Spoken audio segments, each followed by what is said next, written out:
أعوذ بالله من الشيطان الرجيم. بسم الله الرحمن الرحيم. وإما نرينك بعض الذين نعدهم أو نتوفينك فإلينا مرجعهم ثم الله شهيد على ما يفعلون.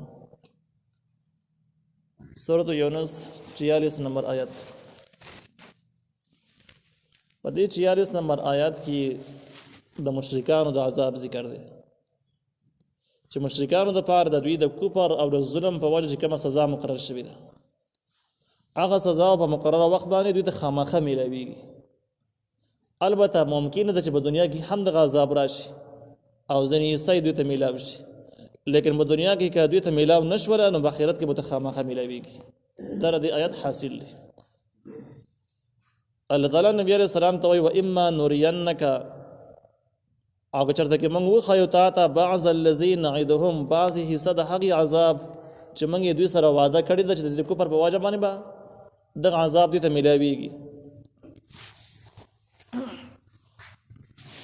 او نتوفینک، یا موږ وفات کو تا لره، یعنې یا ستا په ژوندانه باندې چې ته ژوندی او ته په خپلو سترګو باندې وینې چې ستا په دشمنانو باندې د اسلام او په دشمنانو باندې عذاب راشي او ته په خپلو سترګو باندې وینې. او نتوفینک، یا موږ وفات کو تا لره، ته په خپلو سترګو ونه وینې بلکې ستا د وفات نه وروسته په دنیا کې دغه عذاب راشي، یا که په دنیا کې ستا د وفات نه وروسته هم عذاب را نشي. فإلینا مرجعهم، نو موږ ته واپس کېدل دي. ثم الله شهید علی ما یفعلون، بیا الله ګواه دی په هغه کارونو چې دوی کړي دي. حاصل دا شو چې یو امکان دا ده چې ستا په ژوندانو په دوی باندې عذاب راشي، ځینې عذاب، ځکه د کفر ټوله سزا په دنیا کې ورکول ممکن نه دي، دا په قیامت کې پکاري. دنیا کې چې کله عذاب سخت شي انسان مري او پوره سزا بیا نه سکلی کېږي، او قیامت داسې شی دی چې هلته مرګ نه وي نو پوره سزا به هلته میلاویږي. نو بعض الذي ځکه ووایو، یا به داسې وشي چې سزا د وفات نه وروسته به ځینې سزا دې ته میلاویږي، او که دا ونه شي، دا دواړه صورتونه ونه شي، په دنیا کې بیا عذاب را نه شي، دا امکاني خبرې دي، لازمه نه ده چې راشي. نو الله وایي موږ ته واپس کېدل دي. بیا الله تعالی په هغه کارونو باندې ګواه ده چې کوم کارونه دوی کړي دي، یعنې دوی د ټولو جرمونو نه او د اسلام دشمنۍ نه الله تعالی پوره خبر دی. نو چې دې خبر دی نو څه، یعنې پوره بدله به دې واخلي، پوره سزا به دوی له ورکړي. ولكل أمة رسول فإذا جاء رسولهم قضي بينهم بالقسط وهم لا يظلمون. د هر ډلې دپاره یو پیغام وړونکی کس، یو استاذ دی چې هغه ورته پیغام راوړي. فإذا جاء هر کله چې راشي رسولهم، استاذ دی د دوی هغه پیغام راوړونکی کس راشي او پیغام ورته واوري. قضي بينهم، نو بیا فیصله وشي په منځ د دوی کې بالقسط، په انصاف سره. حاصل دا دی چې څومره خلک په دنیا کې اوسېږي، د امت نه مراد خاص د یو پیغمبر امت نه بلکې هر علاقې خلک ته مراد دی. او رسول معنا د کې عامه د پیغمبر ته نه دی مراد بلکې استاذ ته مراد دی چې هغه د چا په خوله باندې د چا په وینا باندې چې پیغام ورته راورسېږي د قیامت پورې. رسول خپل معنا دا پیغام وړونکی کس، په عربي کې معنا د پیغام بردن، پیغام وړونکی. نو هر څوک چې په کوم ځای کې اوسېږي نو دې ته الله تعالی یو کس راولېږي چې د اسلام او د شریعت پوره پیغام ورته ورسوي. چې کله دغه ډلې ته دغه خلکو ته د الله تعالی پیغام راورسېد او میلاو شو، نو بیا د هغې نه بعد آسماني فیصله وشي. آسماني فیصله څنګه وي؟ آسماني فیصله بیا داسې وشي چې ځینې خلک بیا دغه کس خبره واوري، ځینې بیا نه اوري. کوم خلک چې واوري هغې ته به الله تعالی پوره بدله ورکړي د نیکو اعمالو او د ایمان. کم خلک چې ناوري او نیمني هغې ته به الله تعالی پوره بدله ورکړي، د هغې د ګناهونو سزا، یعنې پوره سزا به وله ورکړي. وهم لا یظلمون، په دې باندې به ظلم نه کېږي بلکې مجرم ته به د جرم سزا میلاویږي او مؤمن ته به د خپل ایمان بدله میلاویږي. دې کې به ظلم خبرې بالکل نه وي. ویقولون، او دوی وایي متى هذا الوعد، چې دا وعده به کله. وعده کې دوه احتمال ده چې که د دې نه مراد یا د وعده د قیامت ته چې قیامت به کله راځي، او یا دا چې دا وعده عذاب به کله راځي چې کوم مخکې نه باس را روان دی. د معرف القرآن رایې دا ده چې دا وعدې نه مراد وعده عذاب ده، کوم چې دنیا کې هم راتلی شي. او د دې باس مخکې نه را روان دی نو زیاده واضحه او ښکاره خبره دا ده چې دې نه مراد عام عذاب وي، چې د کفر په وجه باندې د ګناهونو په وجه چې کوم عذاب راځي هغه ته مراد دی. یعنی د هر ګناه او د هر جرم یو سزا ای هغه دې ته ملاوي دا یو لیکل مقرره خبره ده. نو مشرکانو به تاسو کوم چې متا حاضر وعد عذاب بکد راځي، یعنی موږ اسلام نه مرو، موږ د پیغمبر دشمنان یو، کافران یو. تاسو وایئ چې د اسلام دشمنی په وجه باندې عذاب راځي، نو موږ تاسو کوم چې کله راځي. ان کنتم صادقین که تاسو رښتونی یئ. د کافرانو په سوال کې د جملې دي، یو دا چې متا حاضر وعد او دا وعده عذاب بکله، یو جمله دا شو. او دویمه جمله دا چې ان کنتم صادقین که تاسو رښتونی یئ. نو په دې دوه جملو کې اصل کې د دوه سوالونو طرف ته اشاره ده. د دې سوالونو هم دواړه خونه. یو سوال دا و چې قیامت کله راځي، او سوال چې کوم دی نو د دې ته عربی کې استفهام وایي، دا د دوه معنو د لپاره استعمالېږي. یو چې کله سړی په خبره باندې ځان پوهېږي نو تپوس کوي، او دویم چې کله سړی یو خبره نه مني نو تپوس کوي. د دویم سوال ته استفهام انکاري وایي، د انکار والا سوال چې سړی کله د یو خبرې قایل نه وي نو راشي تپوس وکړي دا کار کله کېږي او دا به کله وشي او دا څنګه کېږي. د دې مطلب دا اجازه نه منم، دا د کېدو نه دی، داسې مطلب شو. د کافرانو هم دغه دویمه معنی ته مراد و. دوی ځان نه پوهیاوه چې عذاب کله راځي او قیامت کله راځي. دا دې خبرې ځان نه پوهیاوه، بلکې دا دوی د دې خبرې نه منکر و سریبو ده منله نه. نو د انکار په صورت باندې به یو تپوس کاوه چې د عذاب کله راځي، یعنی دا د راتلو والا نه دی، داسې مطلب شو.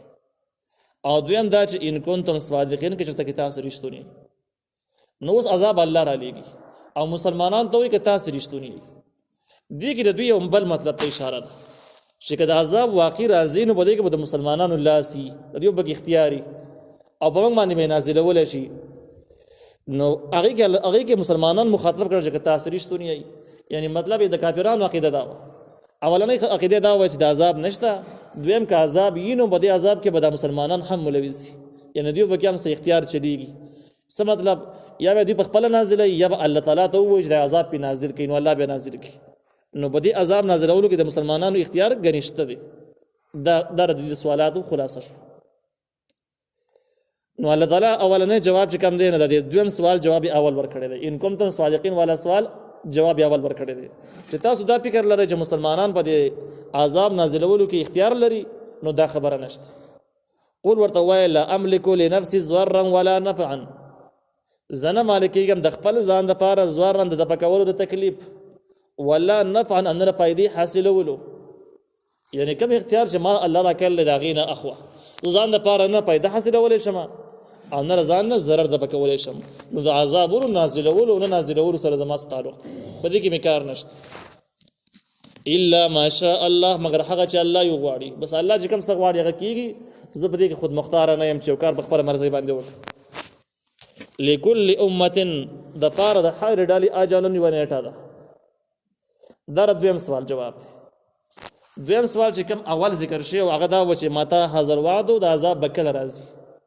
نو د هغې ټیم ښیي چې لکل امة اجل د هرې ډلې دپاره یوه نیټه د کافرانو د مجرمانو د هرې ډلې دپاره د عذاب یو مقرر وخت وي، یو مقرره ټیم چې په دې به عذاب راځي. اذا جاء هر کله چې راشي اجلهم نیټه د هغوی د عذاب نیټې راشي، فلا یستأخرون ساعة، نو بیا نه وروسته کېږي دغه عذاب یو ساعت، ولا یستقدمون او نه وړاندې کېږي. نو دا آیات په باره د عذاب دی چې د عذاب دپاره د مجرمانو د عذاب یو مقرر ټیمي. کله چې هغه ټیم راشي نو بیا د عذاب خامخا نازلېږي، نه وروسته کېږي او نه مخکې کېږي چې کله عذاب شروع شي. د دې آیات نه یو دا معلومیږي چې دا آیات په باره د مرګ کې نه دی، چې کوم خلک د مرګ دپاره دلیل وایي چې کله د مرګ مقرر ټیم ده چې کله مرګ راشي بیا نه وروسته کېږي نه مخکې کېږي. دا خبره نه ده، بلکې د دې آیات تعلق د عذاب سره ده چې عذاب کله شروع شي نو بیا د عذاب نه وروسته کېږي نه مخکې کېږي، بس دغه مقرر ټیم دی. البته د یونس علیه السلام واقعه چې کومه ده کومه چې مشهوره واقعه ده، په هغې کې عذاب اثار شروع شو او عذاب نازل نه شو. نو هغه آیت هغه واقعه د دې کلی خلاف نه ده، د دې قانون خلاف نه ده. څنګه خلاف نه ده؟ دلته الله تعالی وایي چې اذا جاء اجلهم فلا يستأخرون ساعة ولا يستقدمون. کله چې د عذاب ټیم راورسېږي د عذاب شروع شي نو بیا نه وروسته کېږي نه مخکې کېږي. او د یونس علیه السلام د قوم عذاب داسې و چې شروع شوی نه و، بلکې د لرې نه دوی علاماتو نه اندازه ولګوله چې عذاب شروع کېږي. عذاب شروع شوی نه و. څه مطلب؟ اسمان کې لږې لږې وریځې شروع شوې، دې نه مخکې خشکي وه او دا وریځې په تیزۍ باندې روانې یو طرف ته روانې شوې. باران نه دی شروع شوی، عذاب نه دی شروع شوی، د وریځو اندازه ده. خلک پوه شو چې یونس علیه السلام څه ویلي هغه کېږي بس. نو بس ټول یو کولا میدان ته ووتل او دا د وریځې مرحله ده، د عذاب تصور لا نه دی شروع شوی. او دا هغه ټیم کې د ټولو توبې ویستلې، ایمان یې راوړ، نو عذاب خو شروع شوی نه و. صرف دوی مخکې آثار و اندازه ولګوله، علامات و اندازې ولګوله، او هغه ټیم کې توبه ویستله. او د دې آیت تعلق دې خبرې سره چې کله عذاب شروع شي نو بیا نه وروسته کېږي، نه مخکې کېږي. نو دغه واقعه د دې آیات خلاف نشو. قول ورته ووایه ارأیتم ای تاسو لیدلی دي ان اتاکم کراچ تاسو ته عذابه عذاب د الله بیاتن د شپې او نهار یا د ورځې. ارأیتم دا یو مختصره جمله ده، د دې پورا جملې داسې دي ارأیتم فإن رأیتم فأخبرني. ای تاسو لیدلی دي که تاسو لیدلی نو مام تی خبر کړئ. د دې پورا جمله داسې ده. لیکن دلته کې عام په عربی کې د ارأیتم دغه نور جملو قایم مقام ګرځېدلې ده، نور جملې وسنه ذکر کیږي. نو په دې وجه باندې اکثر مفسرینو ارأیتم په معنا کې لیکلي دي چې اخبرني خبر راکړه ماته. دغه مطلب دی خپل لفظي معنی نه ده او البته مفهوم یې دی، مفهوم کې دی. نو کله چې لنډه معنی وکړي چې قول ورته وای ارأیتم خبر راکړه ماته، نو دا معنی سمون خوري، دا معنی نشو، مفهوم شو، مطلب شو. ان اتاکم کراش تاسو ته عذابه عذاب د الله تعالی بیاتن د شپې او نهارن یا د ورځې. ماذا یستعجل منه المجرمون.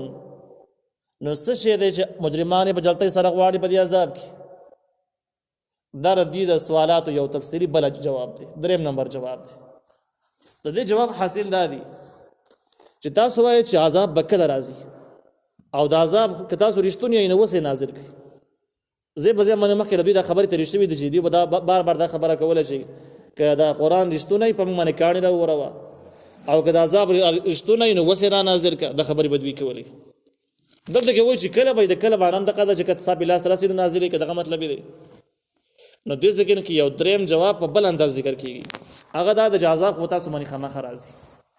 یا په دنیا کې به د نبی علیه السلام په ژوندانه کې راشي، یا د نبی علیه السلام د وفات نه بعد به په دنیا کې راشي، او که را دوانه را نشي نو قیامت کې خامخا راځي.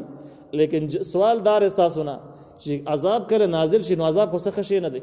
د عذاب نه خلک امان غواړي او د هغې نه خلک ځان بچ کول غواړي، او تاسو به عذاب به جلتۍ باندې غواړئ. نو که د عذاب د شپې یا د ورځې نازل شي تاسو ته به څه فایده وشي؟ تاسو کم یو پیدا پکې لیدلې ده چې هغه پیدا به تاسو حاصله کوي چې عذاب غواړئ. نو حاصل دا شو چې تاسو داسې ناجایز سوال کوئ چې ځان په خپله باندې خرابوئ. تاسو دا سوال چې کوم دی دا د فایدې سوال نه دی، نقصان سوال دی، لیکن تاسو دماغ کار کوي نه.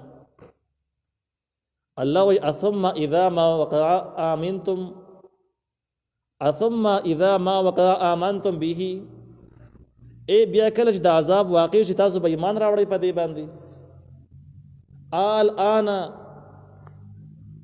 وقد كنتم به تستعجلون. وای چې کله د عذاب نازل شي تاسو به یقین شي ایمان براوړئ، خامخا به راوړئ، ځکه چې عذاب نازل شي نو څه به کوئ؟ تاسو به ومنئ چې د عذاب د اسلام دشمنۍ په وجه باندې نازل شي، بیا به تاسو د عذاب باندې یقین وکړئ، ایمان پرې راوړئ. لیکن الله تعالی وایي چې دغه ځکه کې ایمان فائدہ کوي نه. اوس ایمان فائدہ کوي، تاسو ایمان نه راوړئ، عذاب غواړئ، او چې کله عذاب نازل شي نو بیا ایمان فائدہ ورکوي نه. نو الله تعالی وایي ثم اذا ما وقع آمنتم به. ای بیا که هر کله چې واقع چې د عذاب نو تاسو به ایمان راوړئ په دې عذاب باندې. الان نو الله به ورته وایي چې آیا وس وقد كنتم او یقینا وای تاسو مخکې به تستعجلون چې د عذاب په جلتۍ سره غوښتو، مخکې موږ عذاب نازل کړ. اوس چې عذاب نازل چې تاسو ایمان راوړئ چې یاره د الله تعالی وعده رښتونی وي، د اسلام دشمنۍ په وجه باندې عذاب راځي دا دی راورسېد، لیکن دا خبرې بیا فایدې نه ورکوي. هغه ځکه